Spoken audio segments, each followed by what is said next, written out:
you're in the background. Yeah. All right, give it a couple seconds. Fantastic.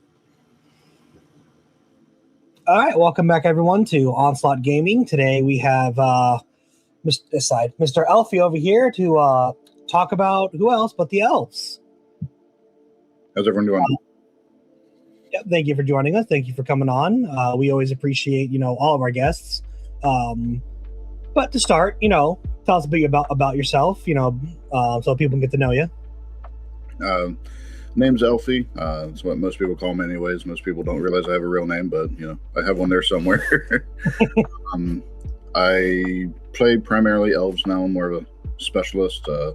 I used to play two factions, but when I started playing competitively, I just wanted to focus on one faction and just be really good at that one faction. And I was always a fan of the elves, both, some of the lore, how the army played. It was more my play style.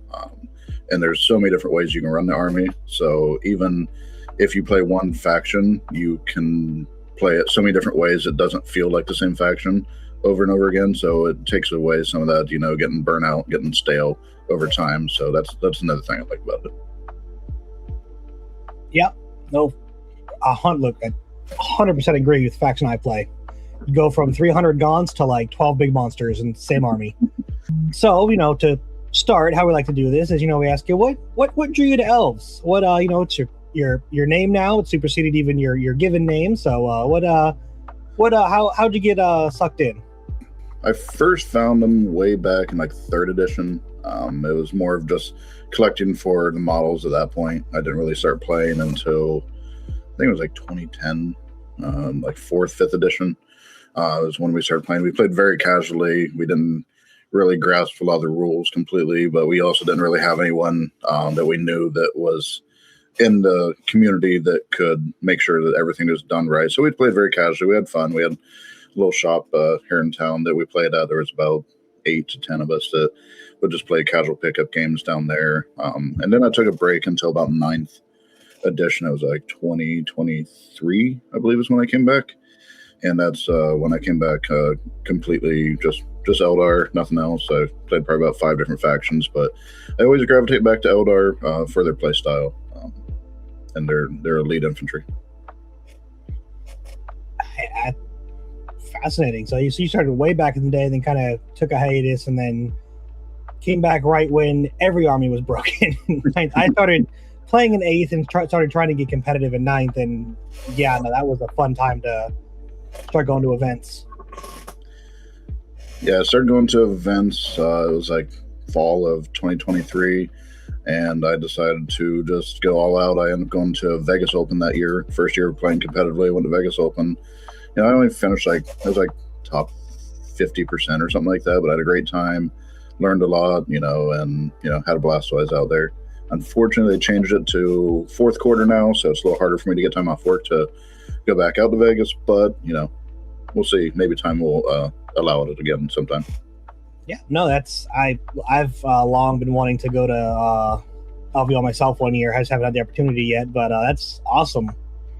But diving into the to the faction itself, started playing them way back. You said many editions ago, and then came back in 9th, and presumably played them all of 10th. Do you mind kind of giving us a bit of a retrospective from Index Eldar to end of the edition, looking and kind of looking forward to 11th Eldar?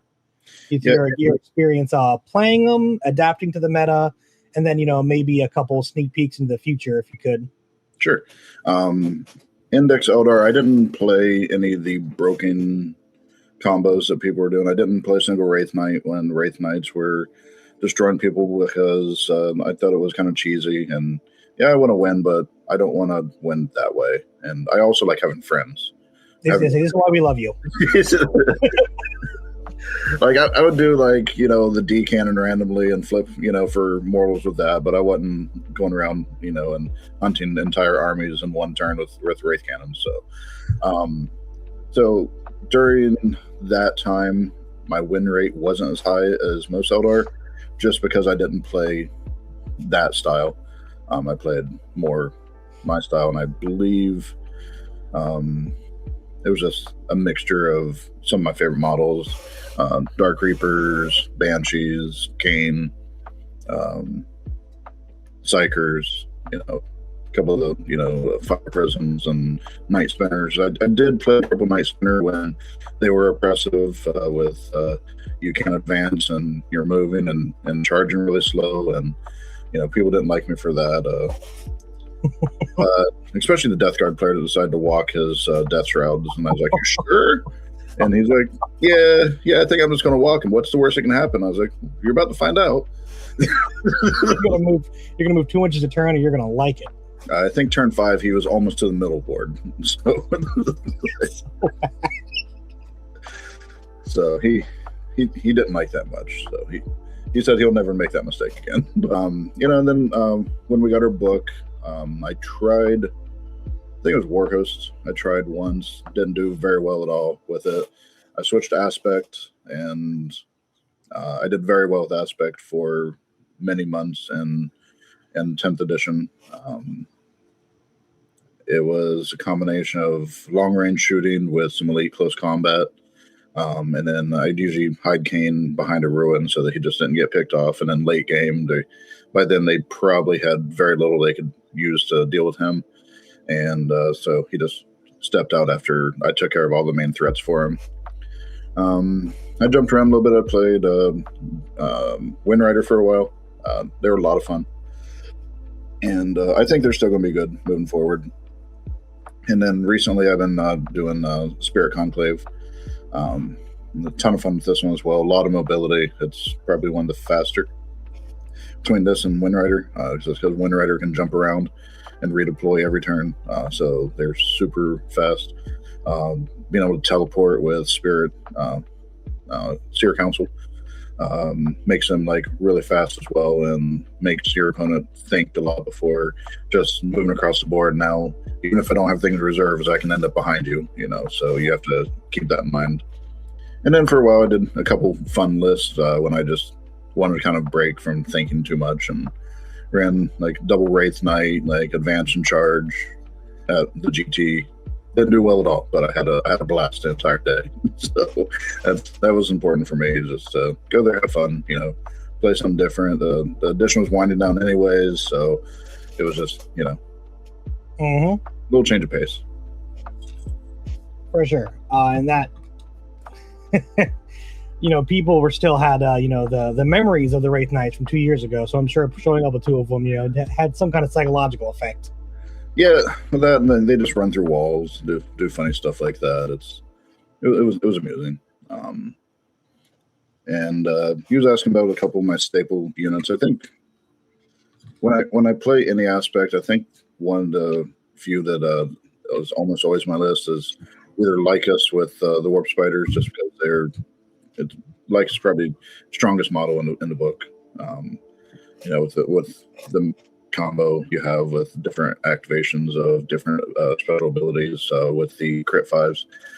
There are some lists that Lycus just doesn't make sense. It doesn't give any benefit to, and if you don't want to run Lycus in those detachments or those lists, I can't fault you. But outside Lycus, I think probably the Dark Reapers are probably one of my favorite aspects. You have indirect options, you have long range, always hitting on 3s. Flat 3 damage is just I think it's a damage profile that most lists need some of in their list, and being able to just spam 12 of those shots a turn for less than 300 points, and they normally don't get touched back because they shoot like 48 inches across the board. So that's the Dark Reapers you're talking about. Yeah, so I think that they're one of my favorites. They're gonna be good in 11th because they're ignores cover, ignores mods. So even if when you're in cover, unless you have hidden, they're seeing you. Yep. And speaking of detachments, real quick, did you ever try out any of the Grotmis or the Masters of the Maelstrom? Not Masters of the Maelstrom. I can't remember the name of it now. The Corsair. I did the Corsair one at the GT. That was the Eldritch Raiders. That was the Advance and Charge Army wide. So I ran that one at the GT. And then I never did the Grotmus one. It just wasn't good. Like phonetically, you was better off just playing Warhost, in my opinion, because it gave your vehicles advance and shoot. Oh yeah, that was the armored warhost or whatever it's called. It gave your vehicles a 6-inch deep strike. Like I guess that's cute if you have like a Falcon and Azerman and 5 Dire Avengers in there. I guess you could be funny with that, something like that. But the problem with Eldar is that once you're that close, you are normally not that close by your next turn. Because you are usually not there by next turn. So you have to be very selective when you come down that close to the opponent. And, as the Armored Warhost wasn't great. It's better with the rework they gave it for 11th. Yeah. At least it has some play now.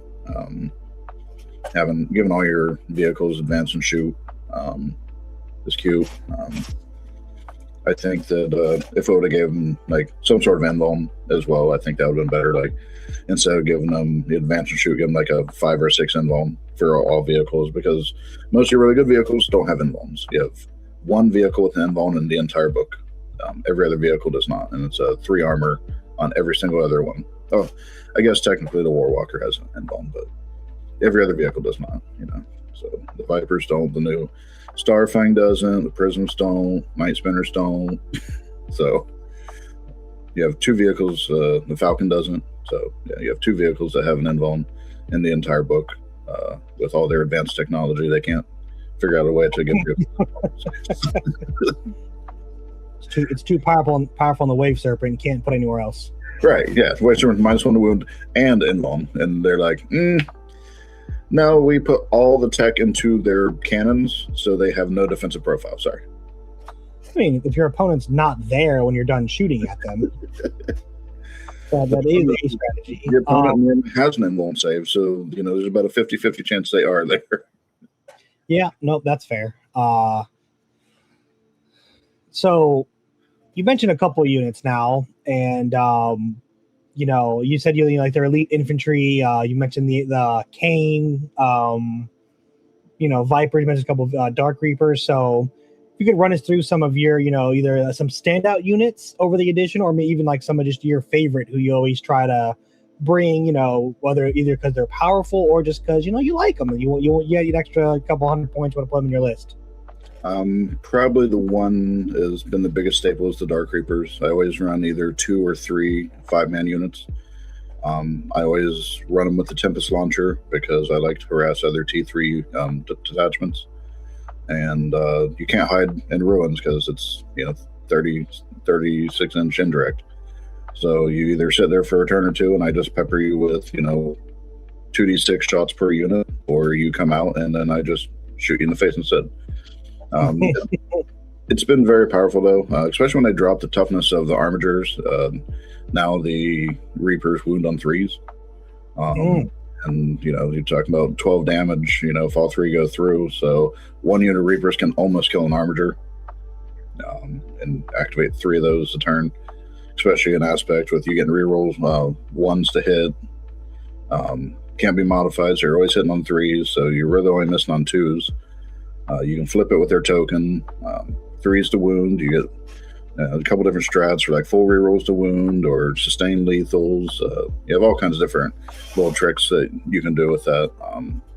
And then with Nightless, take out the armigers, and a lot of times they start collapsing because they can't win with just the bigs. Yep. Against Terminators, they're great because every fail is a dead guy. Only one that's going to matter is the ones that have 4 wound buffs, or if they have some sort of damage mitigation, but then you have access to Warrior Focus, which ignores modifiers. So you wouldn't be able to modify the damage reduction with those particular models. So, there's always a way around. And you can give that to Kane too in close combat in case you go against someone with close combat that has some sort of mitigation, either blanking damage to 0 or reducing it by half or whatever. You can just be like, no, not this combat. Yeah, one thing I always say when I play Eldar players, like every time I think I found a way out of a strategy, it's like, no, I got an ability, I got a stratagem for that. It is Oh, it is mind-numbing trying to dig yourself out of a hole an Eldar player puts you in. Yeah, against the right Eldar player, they're meticulous and they do everything with purpose. And if they're doing it, they probably have something in their back pocket that they can utilize to get around whatever defensive capabilities you thought you had. Yep, that is absolutely been my experience. We'll get to what happens when they don't later, but yeah, if your opponent is, or as a player, are playing on point, it can feel very dominating. But continuing forward, you mentioned the Avatar. What does that bad boy do? What has he done for you in the past, I should say? He usually just like starts flipping cars, and I've had him go in and either pick up a knight in one activation. I've also had him go in and sweep 10 guys and pick up 3. So it's interesting. In an aspect, he's way more accurate. Because he also gets 3 rolls? Yes. Yeah, it's all aspect and Avatar Kane. So he's actually listed particularly.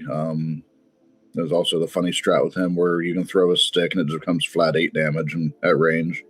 And it has sustain, so you can do like 32 damage if you get real lucky when you pop the strat. I think that happened to you at a team event, I think, or no, it was at crew. I was about to say that happened to me. The strat got popped, the 6 got rolled, and I was like, "Oh, cool." It was Clay, if I remember correctly. Oh, yeah, it was our good friend Clay. Yeah, he did it to my Harridan. Very rude. It's a good thing he didn't bring the Harridan for any purpose or anything like that. It was a great game, and actually I could have won if I'd had a bit better target party, but I got greedy. Dice happened, and he decided to spear me, and I died. Going back to Kane, I think Kane gives you the best value when you are not just launching him across the battlefield. Like playing really defensive with him is the best way to play Kane in most matchups. There are some matchups where it just makes more sense just to send him. But against most armies, they're going to grenade him, they're going to tank shock him, they're going to throw random shots at him. It was only so much, firepower. They dropped him to T11, so that strength 12 stuff, wounds on 3s instead. And a lot of people tend to have a +1 to wound with big stuff like that against monsters and vehicles, or if he's an oath target for Marines, and so lots of little ways to get around his durability, especially the mortals. It doesn't matter what your toughness is when they just say, "It looks like 5 mortals." Yep, and then they do it again in the charge phase, or yeah. He did get a small buff going into 11th. They announced that he will now reduce damage by half for Melta rule as well. So anything that adds damage on at the end is still halved by his ability. So it's no longer half plus Melta. Now it's damage Melta then halved. So that's interesting. Because those are, in my experience, those are generally half of what takes out. Like you said, big thing is either quantity of stuff, like you said, +1 to wound or reroll Marines, or the other end of the equation is like 46 lethal hit crit 5 jet bike shots. Is like the other thing that people try to use to take out big durable targets. Yeah. So for at least that is not an insubstantial buff. Yeah. Yeah, it's not a huge buff, but every little bit, will come in handy. On the other side, they are giving way more units access to explosives, so I will have to worry about that on the other side. Do Eldar have any protection for mortal wounds, or no? They just kind of got taken. We used to in 9th. Uthway used to give you a 5+ or 6+ against mortal wounds. I think it was a 6. I played Uthway at the end of 9th because you got like 4 bonuses for 1 detachment. Because you got like +1 to cast, you got mortal wounds, mortal wound protection, and there's 2 other ones I can't remember now. It's been a little bit. It's only been like 3 years. But I remember they got like 4 bonuses. That's why I ran that one. I was like, why take a lot of people were still doing the Hail of Doom. I did for a while, but when they nerfed that to where you can only take a single option for Hail of Doom, then I switched to Uthway after that, and then just ran. I think it was like I ran 11 or 12 models, and I could do like 6 smites a turn or something like that. Yeah, because in ninth Farseers, they could reroll failed or perils psychic tests. Yeah, so you just didn't fail with your Farseers. Yeah, I used the combo in ninth for the Farseer to Mind War a character and do a minimum, I think, 4 mortals or something like that. Because it was like I'd buff my leadership, I'd reduce their leadership, and then I would use the ability, and then it'd be leadership plus D6 versus their roll, and they took the difference in mortals. So it was somewhere between, I think it was between 2 and 9 mortals every time you used the ability. Mm-hmm. Yeah, no, it was that, and then I believe like one of your psychers could use like Eldritch Storm or something and just do a bunch, like a mini nuke in the middle of like a AOE instantly. It was fun. That edition was fun. Yeah, fair enough. But yeah, before we move on, are there any other models you want to shout out or units you want to touch on? You asked me things going into 11th. Yes, I think will be good. I think that Shroud Runners will be very much a staple in almost every Eldar list. And it will probably be the one detachment for the snipers. And it's only because Shroud Runners can rip cover off people. So you're standing in the ruins, you get cover, you get shot with the sniper, now your entire army ignores that cover for the entire shooting phase. Do Shroud Runners have the Ranger keyword? Yes. Oh, that is nasty. They can't do the... They have outright. What's it? Outsider keyword. So they can't get the hidden, where they can't shoot and stay hidden because they don't get hidden. They have, I believe, they have the Rangers keyword, but because they are mounted, they can't get hidden. Oh, okay. Yeah. So their scout did take. It's still good though because they can still scout 9 out into the open. So. Yeah, or scout back into reserves if you're playing the jet bike detachment. They can just do it as jet bikes. No, you can't scout into reserves. You can start them in reserves and scout onto the board. Oh, well, okay. The GW article had it backwards then. Yeah, they were talking about, they said it backwards on the stream, but the scout is you can start a unit in reserves, and then during your scout move, you can scout them onto the battlefield from reserves. Nice. That is still really good because you have full information of where your opponent's at, and you can just put them down. Yeah, so you wouldn't be able to do that and scout into no man's. The only way you can do that is if you start on the board and you don't infiltrate. But I did another rule that I've seen that I think is actually going to be a buff to Eldar is it was overlooked, the hover rule. Most of our vehicles have hover, and hover rule states that you do not have to take flight to fly over models. So you ignore the -2 to move penalty to go. Now, is it models or models and terrain? Anytime you would use take flight, you do not take the -2. Nice. So it's basically you get old fly back. Yeah. 9th edition fly, basically, if you have hover. If you have hover, yeah. And I think that like a few of our grav tanks will probably end up getting hover if I was a bet man. Yep. So I think they'll be fine. They'll be a staple. I think you'll see 1 to 2 units in most lists. There might be some people running 3. I think 3 might be a little overkill because you're just going to focus fire 1 unit dead and then, just keep doing that. There's no reason to strip cover from 2 unless you have that much firepower. But with it going kind of a melee-centric edition, I think that you're going to have some close combat to stay relevant. So I think that stripping cover off 1 unit might be enough.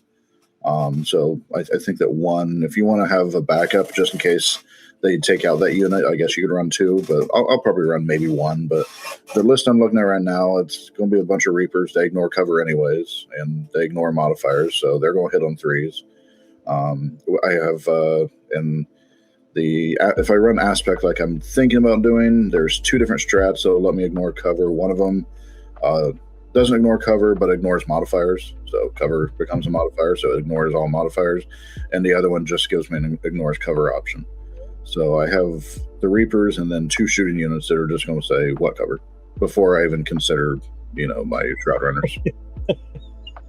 Like we were saying, if you think you have a solution to Eldar, they probably have an answer, or in this case, 5 for it. Right. So, I think the Phoenix Lords are all in a good place. I think that Morgan Ra finally has use. Like, I know some people played him in 10th, but like his debris ability really I didn't find it that effective. As on a 5+, they take E3 mortals if every unit or every model in the unit fired at the same unit. And yeah, you do a splash to every unit within 3, but like you're still trying to get a 5 on one dice. But now with Battle Shock being Battle Shock, Morgan Ra, whenever he hits a target, they Battle Shock at -1 after you resolve your attacks. That could be very useful for stopping counter charges or defensive strats or whatever for your next. That's and that stops surge moves. Not as far as I know, nothing can surge if they're battle shocked. Correct. Yeah, if they're battle shocked, they can't surge. They won't be able to heroic intervene if you put yourself in a situation where you just need to make sure that they don't come after you after you charge. Just try to pick him out. He's got 36-inch range, so he can reach out and touch someone. And he has devastating on his gun too. It's 6 shots with or 7 shots with devastating. Flat 2, so it's spicy, but kind of useful. And if everyone shoots the same target, he still has his splash damage. So, but I've taken him now in 11 for the battle shock, because sometimes you just need to try to battle shock a unit, and I think that he'll be very useful for that. Nice. And just because I have to ask, because I brought it up on the Drukhari episode, I'll bring it up on this one. The Forgotten Children of the Eldar. Any idea about running any Harlequins? I've been toying with the idea. The one I showed you was kind of funny. Is a bunch of Shadow Seers running around troop, and because they charge in. If it's a full size, it's I do Harlequin blades because they're strength 4 now, so it'd be 46 attacks, hitting on 3s, wounding on 5s, devs on 6s, and then when they fight back, I'd probably give them the -1 to hit me just to prolong the bleed, and then for every unit that fights, they take a hazardous roll, and on 1s and 2s now, for every model in the unit that fights back, there's a 1 in 3 chance you're just taking a mortal for every single model. So you got single wound models. That's quite a few dead guys. Even if you have 2 wound models, you got 5 guys left. There's a world where you maybe lose another guy. Yeah, likely lose another guy. Yeah, I seen they did change hazardous for characters. They no longer take 3. It's only 3 on monsters and vehicles now. Yep, but that's fine. 3 on most characters, don't have that many wounds. That 3 makes a huge difference. It'll come up a little bit, but yeah. I'm a big fan of the hazardous changes. Before we get too much further, a question I've been wanting to ask: what are your ideas for melee options to kind of either as a counter charge or to reach out and touch someone that maybe it is hiding from your guns? Probably the biggest one's going to be Banshees. And Banshees can be offensive again because the fights first.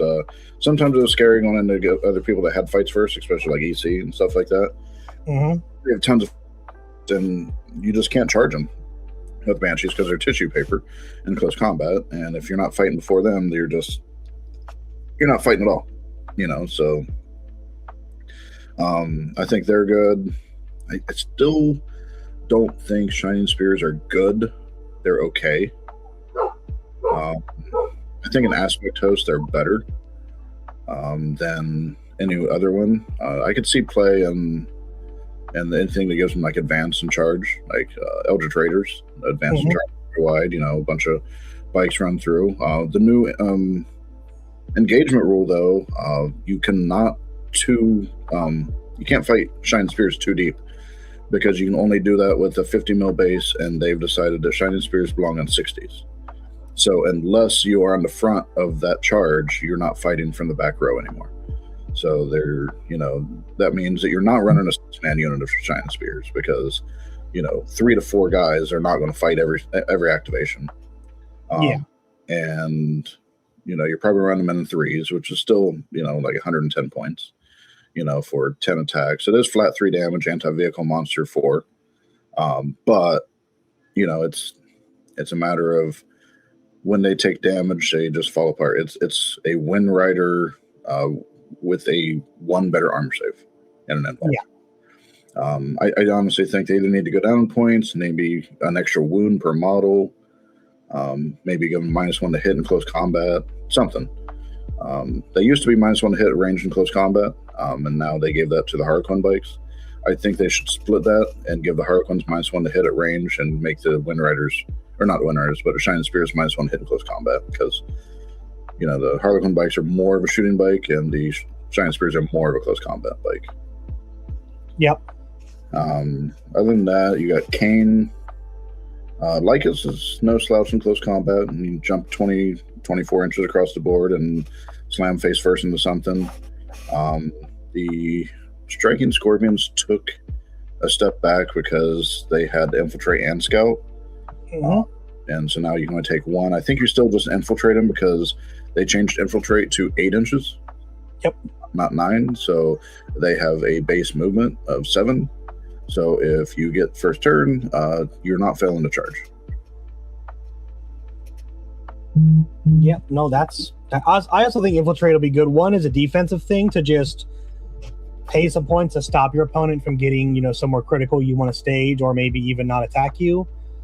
As well as, there are a ton of cards we've seen from various battle reports that take place and your opponent's half the board. Yeah. And when you can hold cards, you can also just, be like, all right, like me personally, I have lictors and I'm sure they're cheaper than your guys. But I'm just like, I'll send 60, 70 points over here, force you to get that much closer to me somewhere out of position, and then also just get 4 or 5 points for being over here or doing an action or whatever. So that's where I'm looking at infiltrators. But I don't pay Aspect Warrior premium prices for mine. So it's for 5 Scorpions, it's 85 points for 6 wounds. Oh, okay. It's not too much. That's basically Death Leaper's 80 points for 7 wounds and a 4-up invuln. So your toughness is a little higher. I think it's a 5 or a 6. 6. It's double. 6. Yeah. So they do have stealth built on, so they always get cover, so that's nice. They got like 3 abilities. It's stealth, infiltrate, and scout. So I'm hoping they bring give Karandras a model for 11th. Oh yeah, that's definitely needed. He's my favorite Phoenix Lord, so I'm like, come on guys, he's so cool. I used to chase Be'lakor across battlefields with Karandras. He would run from Karandras because I would just do the volume because he did -1 damage anyway. So it was just the sweep profile, and every 5 and 6 was immortal. Yeah, the Manda Blaster dev wounds. Yep. So I was just chasing Be'lakor across the battlefield, and someone came over to watch once. I was like, "Is Be'lakor running from that little thing?" And it was like, "Yes," because it keeps bad touching me. That's funny.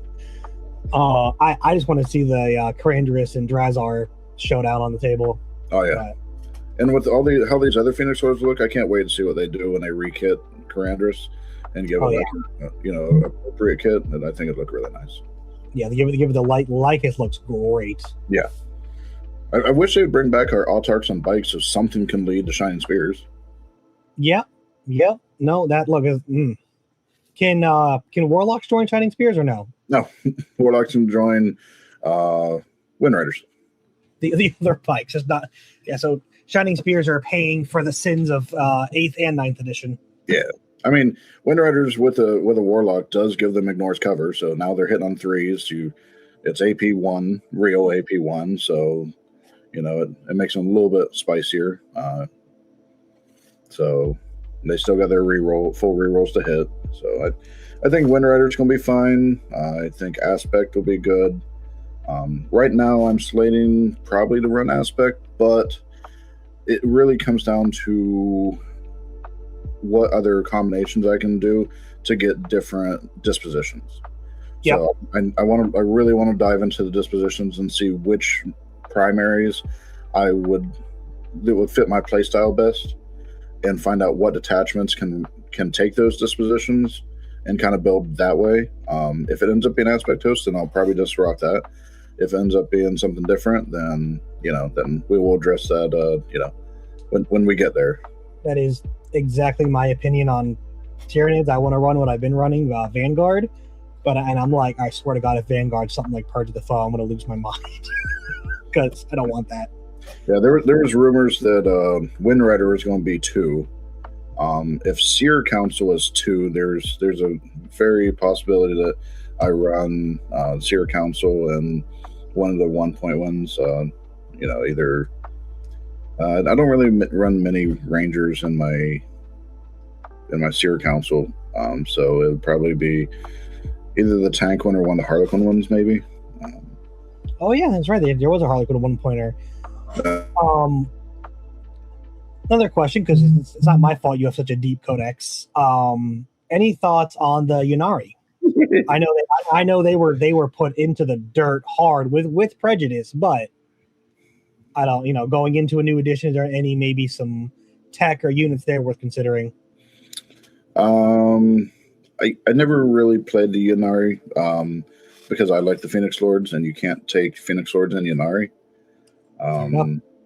And I think the Ynnari, I just don't think it's going to be strong enough, because the Ynnari play normally relies on Scourge play, and with the terrain going to minus ballistic skill, that means your Scourges are going to hit on 5s. And no rerolls. No rerolls. So you are going to have to pay. I mean, I think Ynnari was probably running Shroud Runners anyways. So yeah, maybe you just do that. But you're going to have to do a lot more planning to make sure your bikes are in range to target all the units that you're going to want to target that are in or around cover, and then still need to get a 4 on your Scourge. And hope, because that's the majority of your anti-vehicle is your Scourge. Yeah. You have some outside that, but I think that the characters are interesting. Having the triple close combat profile, and then what's her name? She got a little buff. Oh, Yvraine. Yeah, Yvraine got a little buff because all of her ranged attacks are psychic. Oh yes. Oh, that is a very good point. I believe all their close combat are psychic. That is super sick, actually. You become a very good point. Psychic. After you double check that, we will be hearing a word from our sponsors here in a minute. But when we get back, we're going to talk about the psychic changes and how it, may affect Eldar going into 11th, because that is a very prominent change for this army in particular. Now with a word from our sponsor, Baron of Dice. Baron of Dice is your one-stop shop for premium wargaming dice. Our dice are made with premium resin materials and colored dyes. Each die is hand-mixed to the desired result and then carefully swirled with 2, 3, or 4 colors in a silicone mold before being laser engraved with a wicked symbol and finished in a matte or gloss polish. There are no imperfections in our dice. No balancing issues, no micro bubbles or mold lines. This is the difference between. You can, quite literally, feel and hear a difference with our dice. Whatever game you play, whatever style your team or faction rocks, we're sure to have something to elevate your game. With over 500 styles and over 4,000 customer reviews, welcome to the best dice on the planet. Now back to our show. All right, everyone, welcome back, and be sure to check them out. The link will be in the description. But we left off talking about psychic weapons. Your range shooting is psychic. And Elfy did some research on the commercial break. Go ahead and share with people what we found out about their attacks. Hers, it's not a flamer. It might as well be. It hits on 2s, so it just means that, she won't have to worry about modifiers to hit, and It wounds infantries on 2, just a casual, up to 9 shots at damage 1, devastating anti-infantry 2+. Nothing too crazy. Right, just a squad of 3 Deathshroud Terminators, Flamers, all in one model. It's fine. Yeah, I mean, what I really want is a vehicle with firing deck so I can fire that out of it. Dude, none of the Eldar vehicles have firing deck. None. Yet, you know what? They're so advanced. They're like, we're not going to put holes in our vehicles so you can shoot us into them. I mean, do you really want them giving me like fire deck 5 and they just putting 5 dragons in one? No. That's the last question I had for units in Eldar, because the other stratagem that's changed and that I'm on the lookout for what armies can abuse is Overwatch. It is now changed to no hit rerolls specifically. Yes. And it's at the end of the movement phase, not at all in the charge phase, and not after a unit has finished moving, but after your opponent ends their movement phase, you can then choose to Overwatch. Other than your Vrain, do Eldar have any potential tempting models, or like is that more of like a desperation situation? You got your warp spiders. You got them. It will be a nerf to Windrider Host because the bikes get full rerolls to hit the closest target in Overwatch and when shooting, so won't be able to do that anymore. And the other spicy one you have to watch out for is the Seer Council Guardian brick that has, if you run the full brick, it's 17 models. So you have a Farseer shots, you have 5 Warlock Flamers, which is going to be 5d6 plus 10 shots at 711. And then you're going to have 2 regular Flamers, 2 fusion guns, 6 pistols, 6 spears. Yeah, I think that's all. Just a casual count. So that's the one you got to worry about. Because it's Flamers plus volume of fire. Yeah. It's strength 7, so against like non-vehicles, it's probably wounding most other things on 3s. A couple really durable units on 4s, but most things on 3s. And if you have been pointed at by Eldrad the previous turn, it's probably on 2s. Yeah, no, that is terrifying. That'll clean up a unit who plays mostly T5, T4 models. That is going to wipe a unit or close enough to it. So, okay, glad I asked that question. It'll be a minimum of 15 shots. Yep. That's just on the Flamers alone. Yeah, it's not the rest of the unit. No. The Psychic Flamers it's plus 10 because each Psychic Flamer gets plus 1 strength, plus 1 attack for every Psyker within 6, and caps at 2. So every Flamer is going to get plus 2, and there's 5 Flamers. So you get plus 10 on that, and then whatever you roll on the 5d6. I love that the Eldar are using Wa energy to fuel their Flamers. They have the old Orc rule, you get plus 1 for every 10 boys near you. To be fair, theirs had no cap, and your head would explode most of the time, but you got the power off, so, you know. But so having gone through models and talking about a bit of stuff far seeing into the future, you mentioned a bit earlier about you're picking an attachment for your play style, and if you could kind of talk more about either both the play style of Eldar in general, of how they kind of want to operate, and then of course how you pilot them, because as you said, this is not a monofold faction. There are many if I dare say aspects to the codex you could build towards.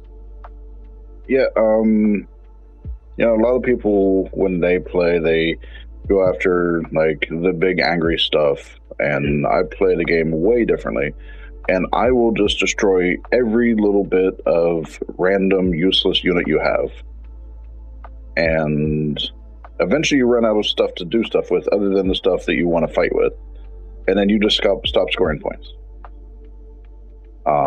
So I usually take volume amounts of units, and I just kind of spread out and hit all the different skirmish units I can safely without being hit back, relatively decently. I use the great Quentin once taught me in the movement phases when you win and lose games with Eldar, and I took every bit of teaching he gave me to heart. And people always tell me that trying to get lines on my units is one of the most frustrating things, because the way I set up, you have to overextend to be able to get lines on the majority of the stuff you want to. And then when you overextend, then I can, counterpunch even better, because now you have to expose yourself drastically to make the shot to try to kill that unit, and then you're going to get hit back by 2 or 3 units at the same time.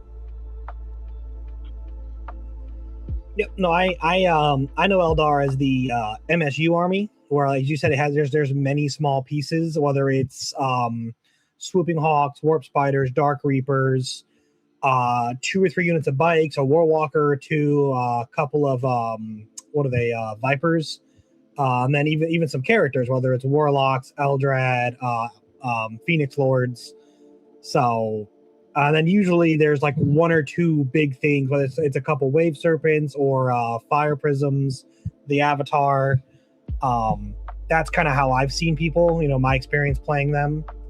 And I would, similar to what you said, I refer, because I play Tyranids in a very similar way, I refer to it as an army of scalpels. So it's not really hammers. Like I don't have, a unit of 6 blade guard plus 2 characters just coming to wreck you.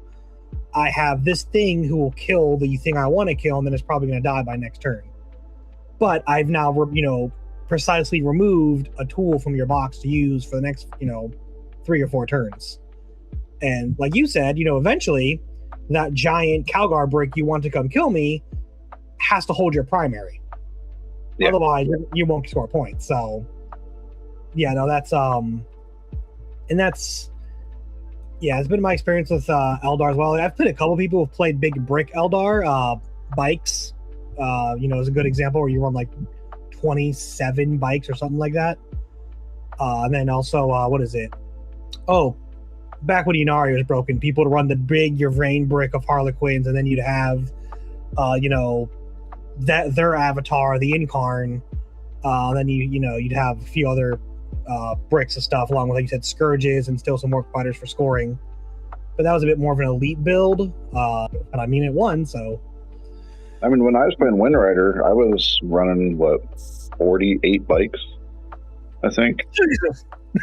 I think it was 48, and it was it was 3 big bricks and just a bunch of little 3-man bikes.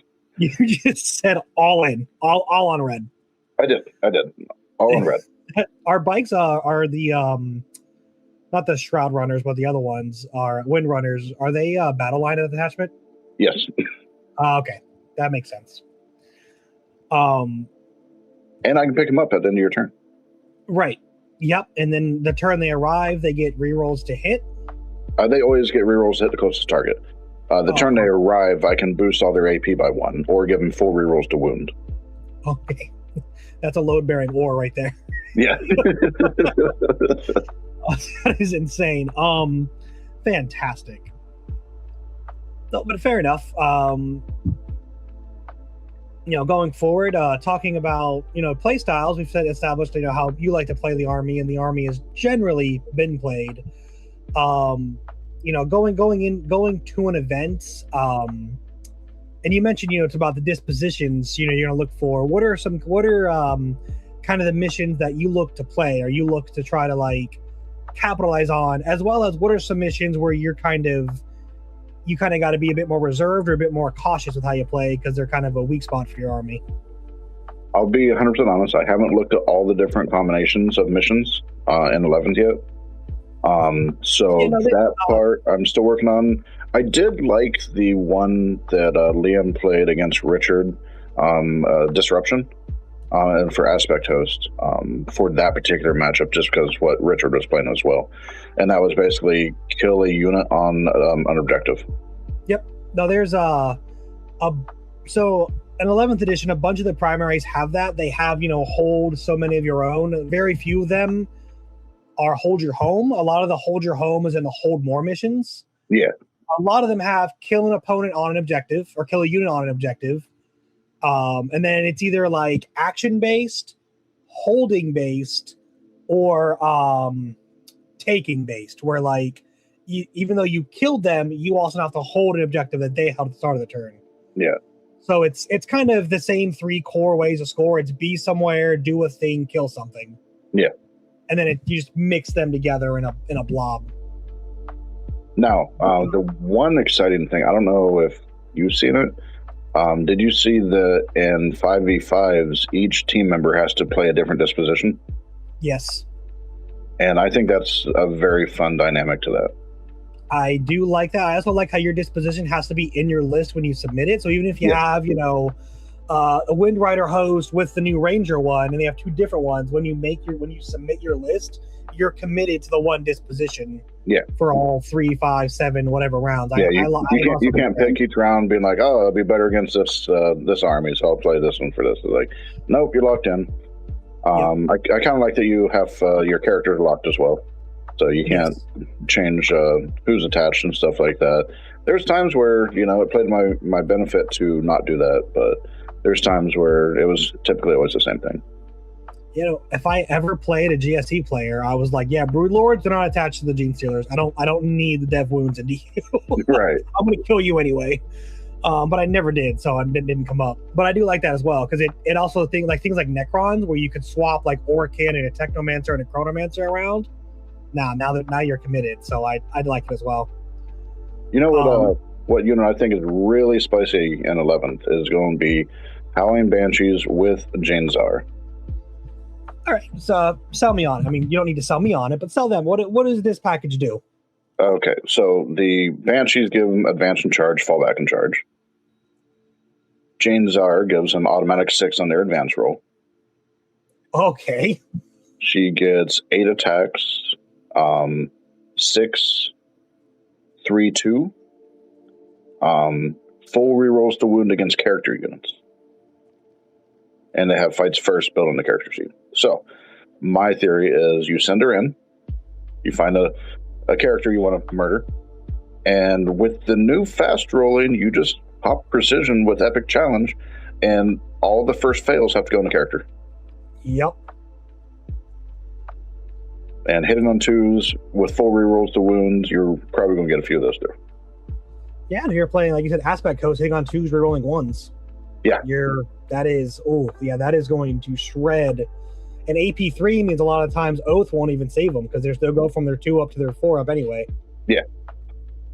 So that is nasty.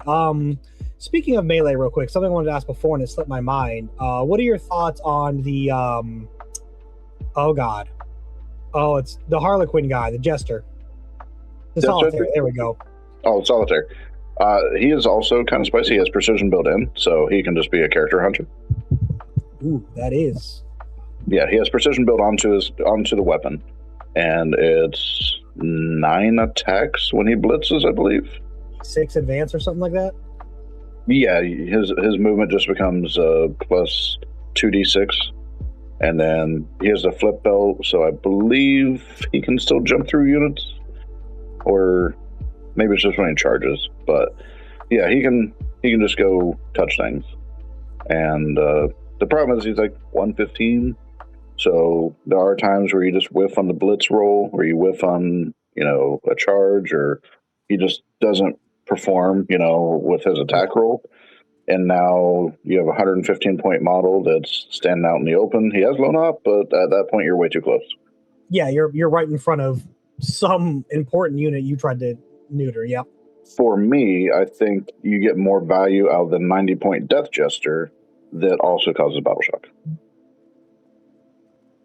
Do they have precision by You can give them precision. Oh, what, they have a pick 3 when they shoot? Yeah, they have every time in the shooting phase they pick 3. They get 3 shots base, and they either get sustain hits 3, ignores cover, or precision. Well, if you have Shroud Runners, you don't need ignores cover. Right. And what's their gun profile? What do those 3 shots do? It's 24 inches, 6.22. So with plunging fire, it would be 6.32. Yeah, or with a Warwalker. Oh God, 6.42 with. Oh, yeah, 6. Oh wow, that is real nice. How much are they? You said 90 points. 90 points. Ooh. Are they loan up or no? Yes, they are loan up. Now, that's nasty. You can only take 1 unless you take the Harlequin detachment. But there is a 1 DP Harlequin detachment now. I don't know if you have to take the original Harlequin detachment. Okay. Ghost of the Webway has a clause in there that states you can take 3 of each of the characters minus the epic hero of the Solitaire. I see.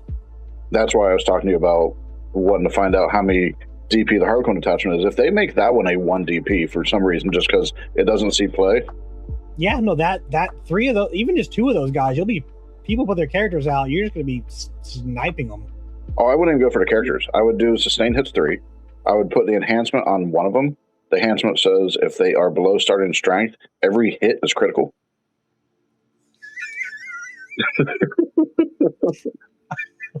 I love it. I love the Harlequins is actually almost my second army. Fun fact. And then I found out what their pain schemes are, and I said no. Yeah. It was like, no, thank you. So I would put the guy with the enhancement in the reserves, and I would get something a little bit low in strength, and then I would just walk up on the board edge, and he'd be like, "Hi." So I started blasting. I mean, honestly, your Shroud Runners just getting cover will probably plink off a wound or 2, and then that is nasty. That is, oh man, I'm so excited. Look, this is what I love. If this is your first edition change, embrace the chaos. It's going to be wild for like. Be my second, because I went 9th to 10th, and now I'm going 10th to 11th. And 9th to 10th 9th to 10th was a full reset too. This won't be a full reset, so it's going to come out of the gate swinging. But if they make the Harlequin attachment 1 point, there's a world where I run maybe Wind Rider with Harlequins. I don't like that. Fun fact, folks, you can go back about 8-9 months and watch an episode where Elfy joined Lewis and I on here, and I was sharing my nightmare visions of Wind Rider host as soon as Aspect and Warhost got nerfed, and we are in those times. We are. Those Wind Rider host is terrifying if you haven't played it. They do a ton of damage from profiles you look at, and you're like, that might hurt a little, but I'll be fine. You're not fine. You're never fine. If you think you had enough defense, you don't. If you thought you were hiding, you're not. Yep. Hey, fun fact, did you know that the Ghost of the Webway have when you kill a Harlequin character, you can res them once per game? No, I did not know. That's hilarious. So there's a world where you kill my troop and my Shadow Seer in your turn, and I resurrect her. And I turn off Overwatch, and I find the biggest unit of dudes you have left, and I charge her into it just so they all get hazardous on the fight back. This, folks, is why you can't trust Eldar players. There is always... That is awesome tech, and like even if I got hit by that on my big brick of Gene Stealers, I wouldn't be mad. I would just be like, "Who okayed this?"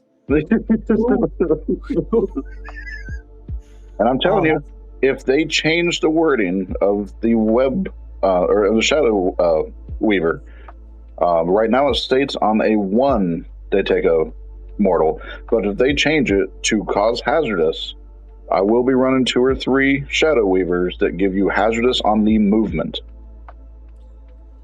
Oh, yeah. No, I had a friend of mine who I practiced against a bunch. We don't play as much anymore just because of life and stuff, but he'd bring 3 of those and just shoot them at my Gene Stealers and Gargoyles and be like, oh, you move, and you moved your Gargoyles? Oh, you shot and scooted? I'd lose like 5 Gargoyles just on doing like what I hate these guns. Can you imagine doing it on 1s and 2s then? I wouldn't have a unit left. I'd have like 1 or 2 left because like the gun itself kills 1 or 2, then the initial move kills like 2 or 3, and then the second move kills like another 2. And I'm like, how did 6 guys die? Yeah, because it's movement, advance, or fallback. And it's any move, so the 6-inch normal move they make from shooting counts. Yep. So they moved, they lost some dudes. They shot and they moved, they lost some dudes. They fell back out of combat, they lost some dudes. Oh, and they got shot, so some died anyway. Yeah, no, it was. The Harlequins also have a fight on death strat as well. That one I did know. That's one of the. Yeah. That was one of the selling points. I heard people trying to make it work. But yeah. So everyone's favorite part of the episode. There are 26 other factions you could fight plus the mirror. So if you could just kind of give us a walkthrough of maybe some matchups where you walk up to the table or you look at your pairing and you're happy, or at a teams event you try to get into, and the opposite. You know, you walk up to a table and you see X faction, and you're like, oh shit. Or you're at a team event, and you look at your 4 other teammates, and you go, one of you guys jump on that grenade. I don't want it. For me, at teams events, it's more the player for me, and it's no slight at other players, but there are just some players that play the game a little bit better, and they are meticulous like I am, you know, in my movement phase, but they do it in all phases of the game, where sometimes I get a little tunnel vision. But as far as armies go, it's never a good day to see T-Suns across the table. Hard agree. I don't feel great with infantry guard, or just because they have so many bullets, and Eldar don't like bullets. Mm-hmm. And I think the mirror, if they are gun heavy, like a bunch of hawks, a bunch of warp spiders, it's going to be a bad day. Other than that, I think most other factions, I can make it a game. Like, realistically, I can make it really close. But those few matchups are very difficult, and it does end up posing some sort of issue for me. No, that's fair. I get that. Just to speak on what you said about, you know, depends on the player. For those of you at home watching, that's kind of why we do series like this with you know, faction experts who put the time and repetitions in, is because even into a conventionally, you know, bad or disadvantageous matchup, that's where your player skill and history with the faction can really pull through. So, you know, absolutely, you know, no slight to anyone, because that's how I win a lot of my matches. I'll go into people who play demons or knights with Tyranids, and they'll be like, oh, I got this. And then, again, no disrespect to them, and I'll win, and they'll be like, huh. So, yeah, it's, you know, keep that in mind. It isn't just what, you know, the metadata tells you. It's your comfort and experience, as well as player skill against the other person's, plus your armies and your rules. So that's a very good point to bring up. Yeah, you go from I got this to getting got. Yep. Real fast. Oh god, yeah. No, it's man, those Dark Angel players do not like failing their invulns, man. No. I hate Dark Angels so much. Oh god. Hey, can they just give Jinx back to Eldar, where we can reduce invuln saves again?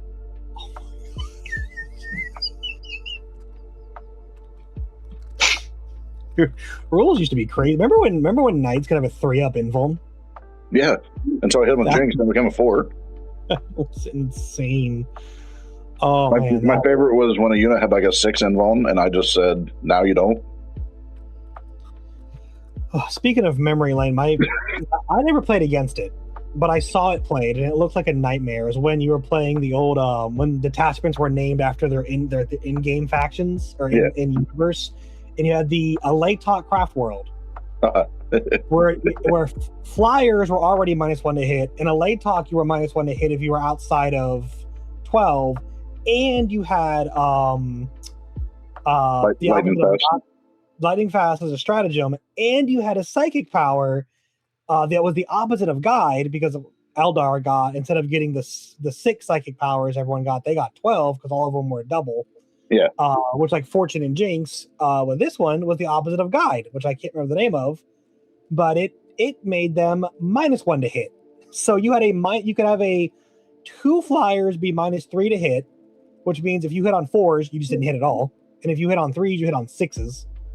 Or one. The flyers, I'd let it in my casual games. I would let them hit if they rolled a 6 followed by another 6. I'm about to say. Or you could just make everything in your opponent's army hit you on 6s, basically. Yeah, if you roll a 6, and then you just rolled your normal ballistic skill, okay, go ahead and make the shot. Yeah. Oh, you failed the wounds. This was a waste of time. And then, of course, you had it where you could, like you said, you could just Jinx to reduce the invuln save, and then you could Doom to just reroll all wounds before rerolling wounds was actually a mechanic. Yeah. That was fun. That was, man, oh boy, Elder. And mind you, none of those psychic powers did damage. You still had the damaging psychic powers after that. It was all fair and balanced. That's the word for it. But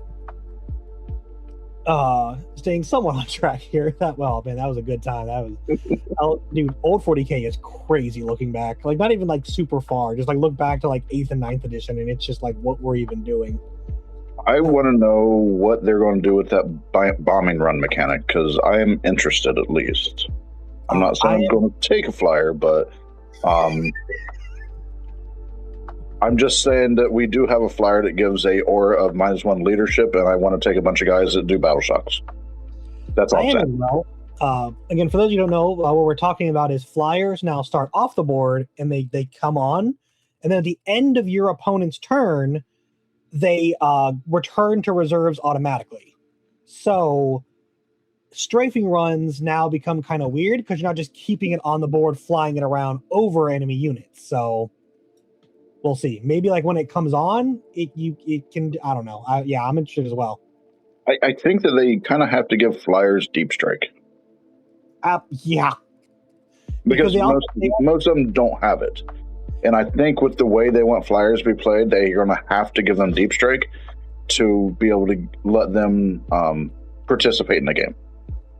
Yep. They also no longer ignore obscuring like they do right now. They no longer have towering, so terrain will block their lines of sight. It's true line of sight though, like knights though, right? No, that's what I'm saying. They no longer have that because they didn't have towering. They just aircraft just ignored it, and now the aircraft keyword, as far as we saw in the core rules, no longer has that stipulation. So we'll have to see what they're doing with them.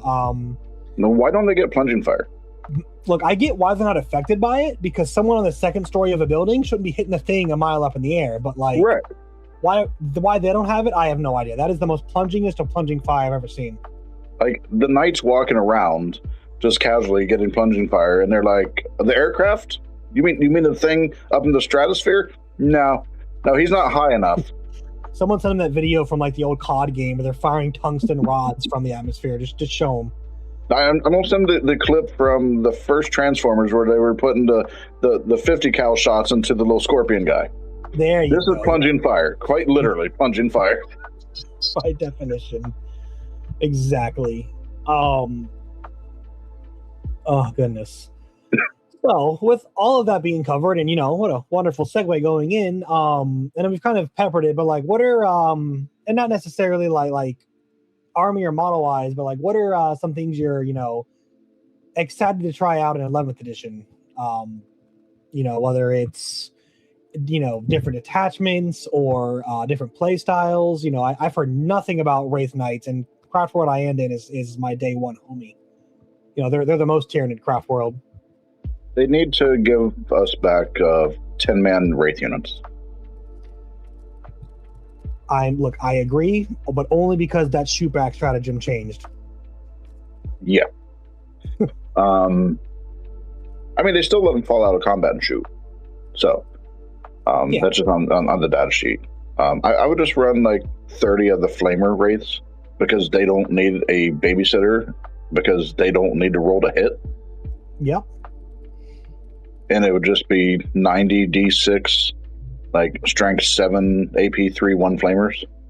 Or even Eldar weapons. It's like they just like threw a dart at a wall for numbers and yep, that one. Yep, that's the number we want. 731 flamer is insane. Yeah, and give me 10 guys that can fire it. And oh my god. Yeah. I mean, yeah, I can't res a guy if I don't have the spirits here near him, and who cares? That's 35 hits on average and like 23, 24 saves. Yeah, I don't need to resurrect a guy when I have a strat that says -1 damage. Yeah. Oh my god, dude. Even with like a 4-up invuln, that's like 4 Terminators just dead. And if I run the Psychers just as suicide bombs and just go dive bomb them into like random units, now it's going to be 7-3-1 with +1 to wound. Oh, right. When they kill. Oh, that's so funny. Oh, so fun fact, that rule says when you kill a Psyker model, not unit. So if I run the Conclave and I multi-charge into like 3 different units with it, and each unit kills one of the Warlocks, then each of the units gets a token. I love that. I hate how that works. Oh, that's so dumb. I love it. Oh, I hate that. I hate that a lot. Are the Wraiths infantry by chance? Yes, They could get hidden. they could. What is the range of those flamers? 12. Oh, I hate that. Oh, I hate that so much. Or I can put them with babysitter and put them in hidden, and then they have 18-inch with the wraith cannons. Oh, that's nasty. I like that a lot. I like that a lot. It's only 10. Yeah, it'll only be 10 shots at 18-inch, hitting on threes. If the seer can see, then they get sustained hits, and it's 14-4 d6.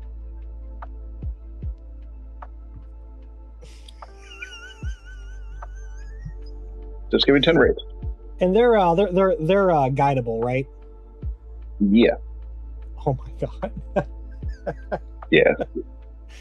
Oh, people, if you are not terrified of that, if you see your opponent across the board and they're like, yeah, here's my, 2 5-man flamer wraiths, my 2 5-man cannon wraiths, and like my other 600 points of just stuff you're used to seeing. Look, if I have an extra like 320 points and I'm not playing the wraith detachment, I'll just take the flamers because I don't have to worry about the hit. And it's just going to be 5d6 at 7-3-1 that don't require a modifier to hit. Yeah, no, yeah, that's, and then just take Eldrad. They don't want to worry about someone dying either. Yeah. Yeah, no, it's so dumb. I love how Eldar come with like not oath, but like bring a character and just do a psychic power, and you basically got oath, except a little bit more little bit less and more versatile depending on the situation. You know what's funny is if you could find a way to do it, and you could put the Incarn in the Wraith detachment, and someone killed the Incarn, you'd piss off the Wraiths because she's a psyker. That is funny. That's an interaction that I see. This is why we get faction specialists. I never would have known that. Hot take: I think the Incarn should be able to go into any non-Drakari detachment. I think it should be able to go into any non-aspect detachment, because the Incarn cannot be taken in any detachment that has Phoenix Lords, and you're normally going to have Phoenix Lords in aspect. Gotcha. So they block each other out. Yeah. Jane Czar joined. Whatever. The lore is not important. It's fine. It's fine. It's fine. I do think in 11th I'll be running Barry. Barry's coming back. Ooh, and he gives you closer deep strike? 6-inch deep strike. That's Baharoth, is who we're talking about, the Phoenix Lord of the Swooping Hawks, who have the explosives keyword, grenades, right now, and their own grenade ability or bombing run ability. Their bombing run ability turns off their grenade ability when they use it. Oh, that's so they can't double up, but if you run a big brick, they drop in and it's 10d6, a max of 6. But I will never drop in at 6 inches, even though I can, because then you can heroic intervene them for 2 CP. Unless you can minus their charge. I would rather just drop at 7, so they can't even be targeted by it. And and I'll still be within 8 to throw the grenades. And then whatever's left, I'll just fire a casual 48 shots into them. Dev wounds? Am I remembering that correctly? No, lethal. Lethal. That I knew they had. I didn't remember which. I remember there's some keyword they had, which if you had a way to get crit 5s, could get very threatening very fast. I'd rather just poke the unit with a Warwalker and make them all AP1, AP3. That was the next thing I was going to say, and if you could stack an AP on top of it, that'd be even more terrifying. So yeah, you can really. And see, this is the thing you got to remember about Eldar is none of their profiles, barring the Shining Spears, apparently, are what they seem. Every other one is there is a Farseer or a Warlock or a Stratagem or another character's ability behind a corner, just tipping the scale, which is kind of what the Eldar do. They again, like Laura, they have the Farseers, they see, they divine, a big thing in their lore is the Exarchs know the perfect time to strike. So as frustrating it is as an opponent, they do feel more accurate. Again, when you string these different things together, like you were saying, you come down 7 away, so you can't activate your heroic. You grenade, you poke something else, you enhance the AP. Maybe they got crit 5s. Maybe you spend the strat for sustain. So now there's sustain lethal crit 5 plus 1 AP. Like, you don't have to, but you always can. Yeah. And if something's weak enough, there's a world where I could drop the Hawks down into a building, grenade the target I'm trying to grenade, kill it, and then the Hawks become hidden because they're in the infantry footprint and they're infantry.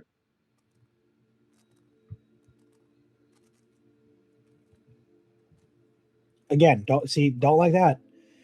I was while I was talking, I was doing the math real quick, and out of 48 shots with sustained lethal crit 5s, I think you're like 16 wounds just on the table before you even like roll a wound roll. Well, that's also a factor in Barry, and Barry has a fun rule that states that the turn he comes in from reserves, all of his hits are critical. And you know what buff we haven't mentioned yet? That this could theoretically be guided and doomed from Eldrad. Like you could turn this break, if you were so inclined, into like a Land Raider killer, like unironically. Or I can just take Vipers and hand out -1 to hits. Yep.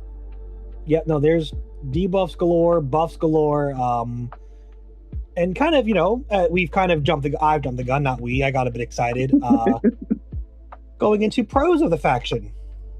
Things to, enjoy or leverage in your favor while playing the Craft World Eldar or Harlequins or Ynnari. Eldar are very murdery and very stabby. They also are tissue paper at the same time. So, can they kill?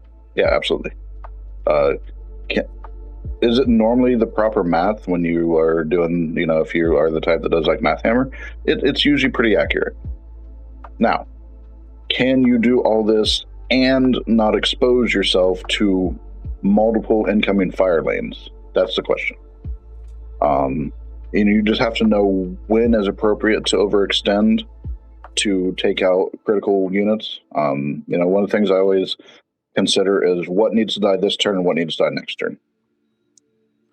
It is advantageous for me to not overextend and still be able to kill what needs to die this turn and not expose myself too much so that what needs to die next turn, I still have the resources to do it?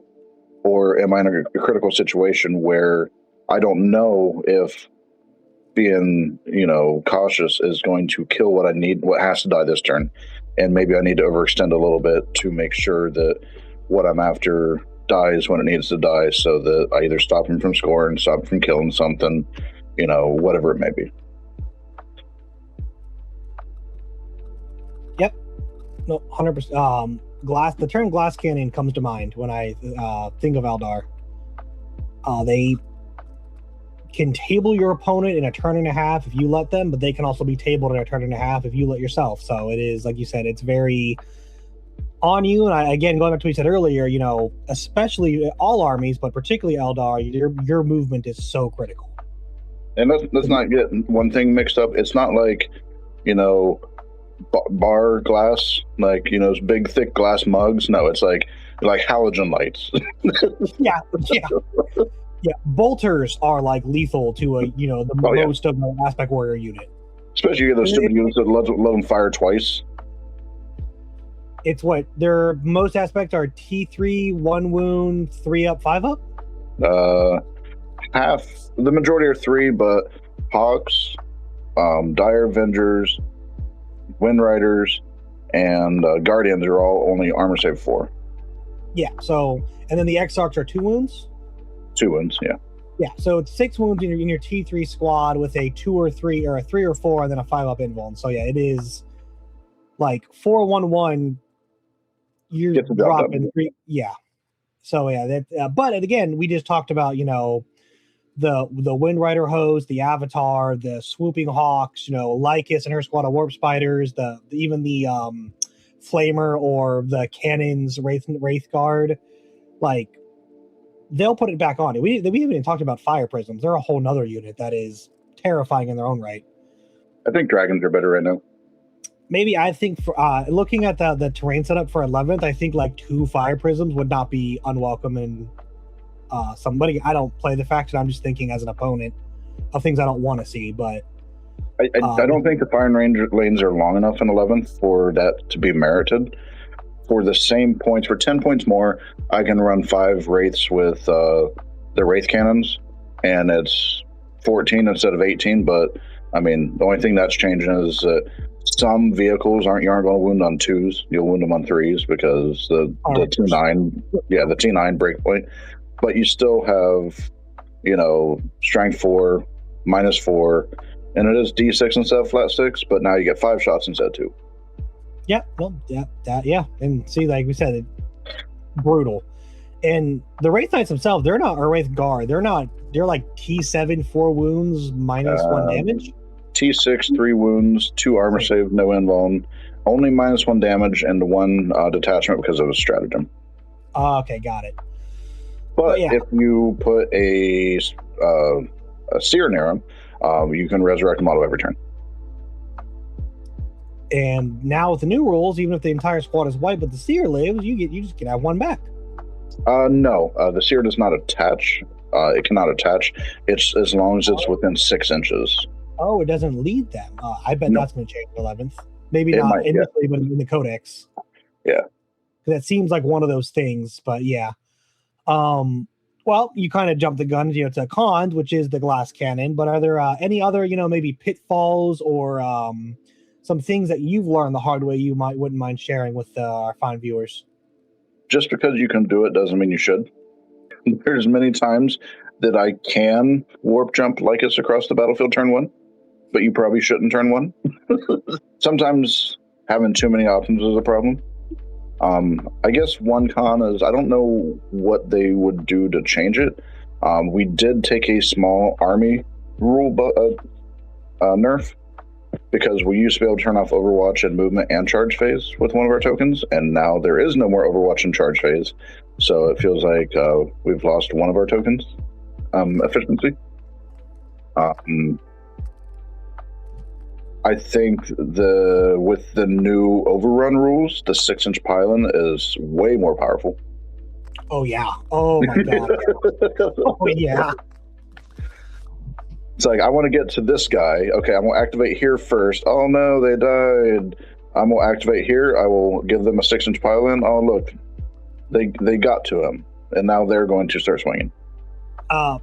Again, for those of you who don't quite understand that, it's everyone piles in at the same time. So if you make 3 charges, all 3 of your units pile in, they would pile in their 6. Then if 2 units are in charge of the same enemy unit, Unit A kills them, Unit B can do an overrun pile in to another unit within range, which means they get another 6 inches of movement to go touch Unit A. In that case, Shining Spears, that 12-inch pile in, you could get them all in. Yeah, I still don't think you take 6. No, absolutely not. Good. I could. Look, if you can't make it work with a 12-inch pylon, it's just not going to work. I would much rather charge Lycus and Jane Zer into the same unit and just figure out who's going to go play with other friends. Oh, that's nasty. Nasty. Yeah, I was actually going to mention, glad you brought up the analysis paralysis, because that is actually the main weakness I've exploited playing Eldar players is you have so many options that oftentimes, unless you're very experienced and very well practiced, both with your army and into the matchup as well, knowing not even the most optimal, but like just how to efficiently leverage what you can do is kind of, your own worst enemy, outside of course, the person trying to kill you. So yeah, I'm glad you brought that up, because it can be, a mass of decision points where you're like, okay, do I kill that? What, like you said, die this turn, die next turn, and how do I secure my points? It can get messy, I'd say from bottom of 2 to like maybe bottom of 4, and you are just in the chaos. I think also, before we get too far from it, the pros of Eldar, one thing that I think some people may overlook is that secondary play has changed drastically going into 11th. And Eldar is a late game army, and nothing like just stashing some cards and being like, I have all the movement, I'm going to be wherever I need to score this, and I'm scoring it now. Yep, and getting, your fifth, getting even not even 15, getting like 12, 12, 12 on turns 3, 4, and 5.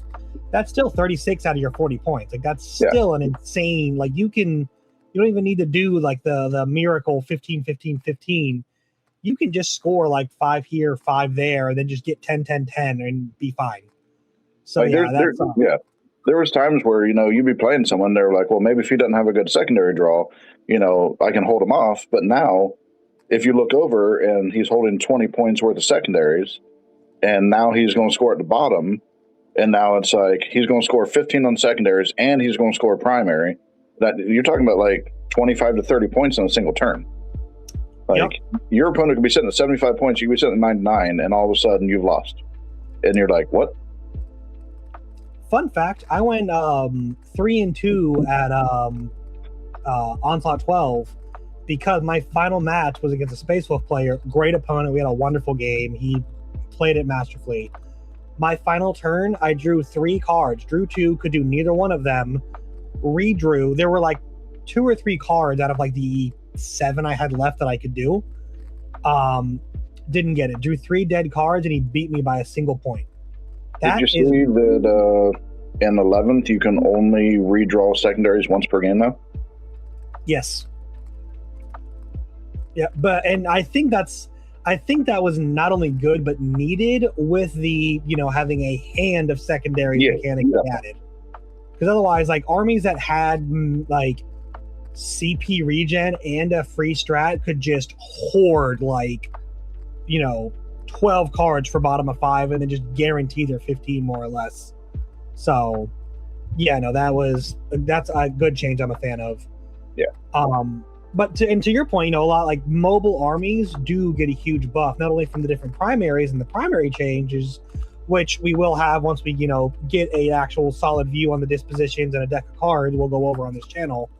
But just from what we've seen, like you said on the streams, it's going to be big shift because a lot of the secondaries are primaries, are very modular in how you score. There's a lot of stuff we're used to, which is hold, midfield points, kill your opponent, kill 1 unit or 1 unit on an objective. But there's also do actions in certain places, bonus points if one of the objectives you hold is your opponent's, or if you're holding more, you score end of your turn, end of the battle round, and end of the battle on some primaries. So there's a lot of stuff, and for especially like you said, an army like Eldar, their speed and like late game utility, even if you just have like a unit of swooping hawks, a unit of spiders, and like a shroud runner left, that's enough that you could still very reasonably get 25 points. Yeah. And going back to what I said earlier, where just because you can do something doesn't mean you should.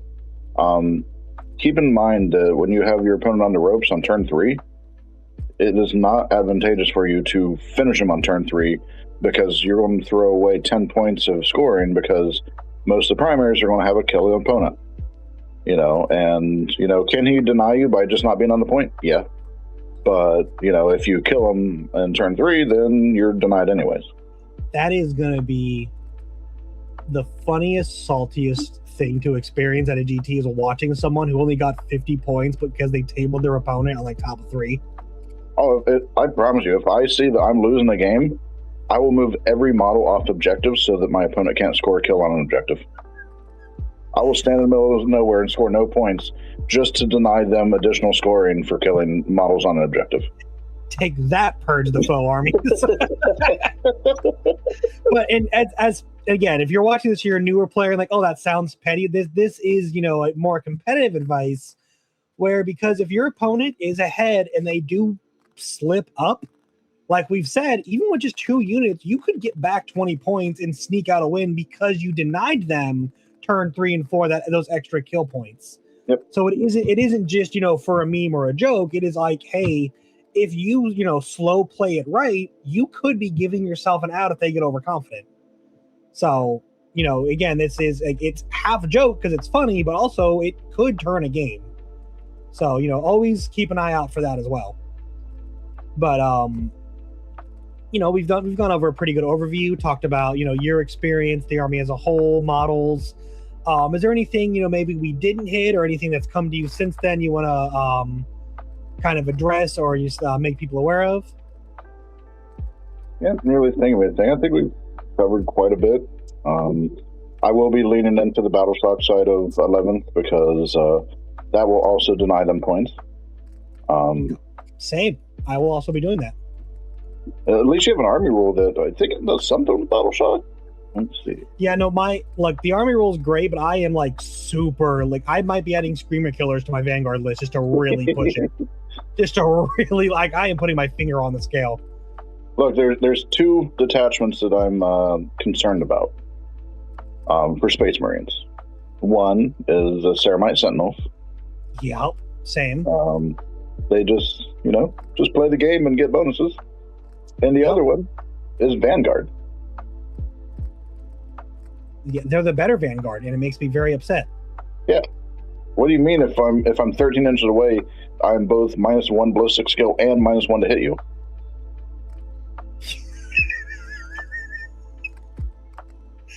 Yeah.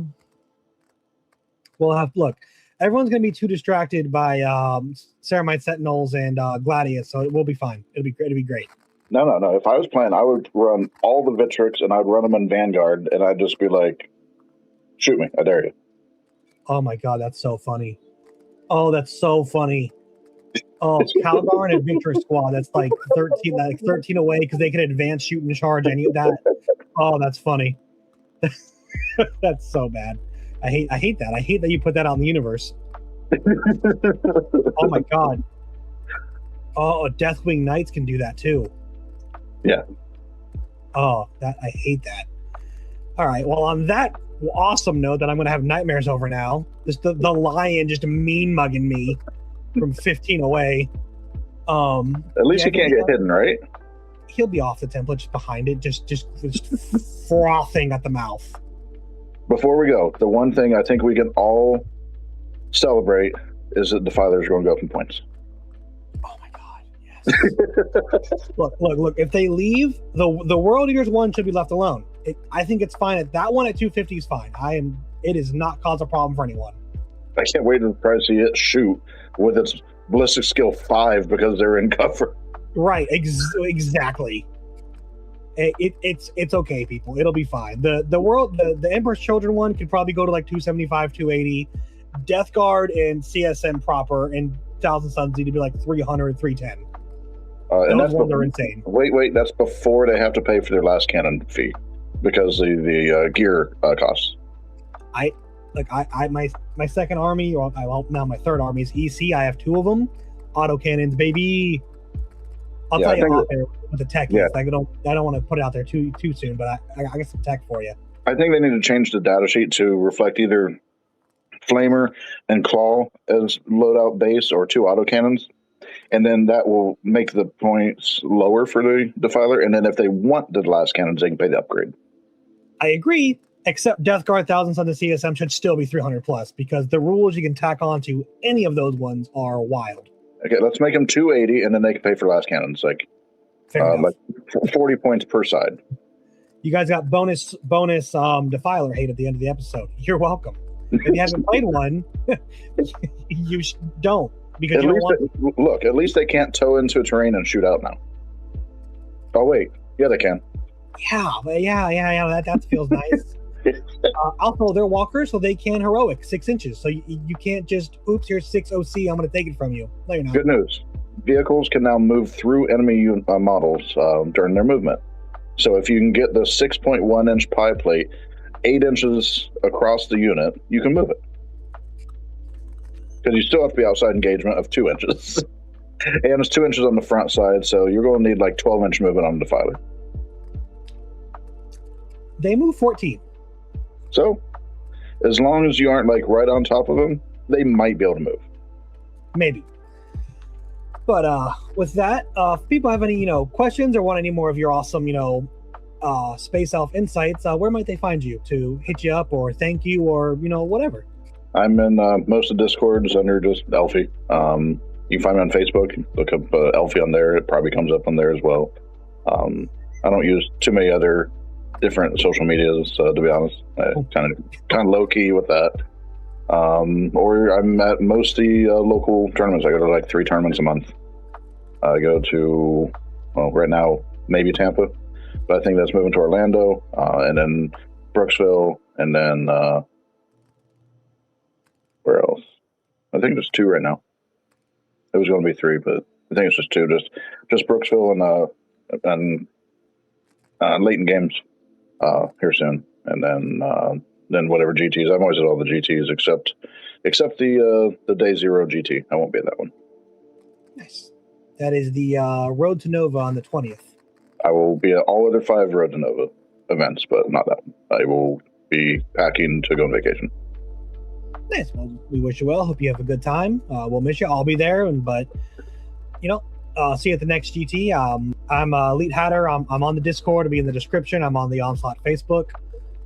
You can reach me there. And thank you, Elfy, for joining us and sharing your insights and experience. Thank you guys for staying with us this long and hanging out. Be sure to like the video, subscribe if you're new here, or if you haven't subscribed yet. We do appreciate it. YouTube appreciates it, and it gets us out there to people who maybe don't know we exist, or even know to look for us. But with that, we appreciate all of you, and we hope you have a good night. Bye.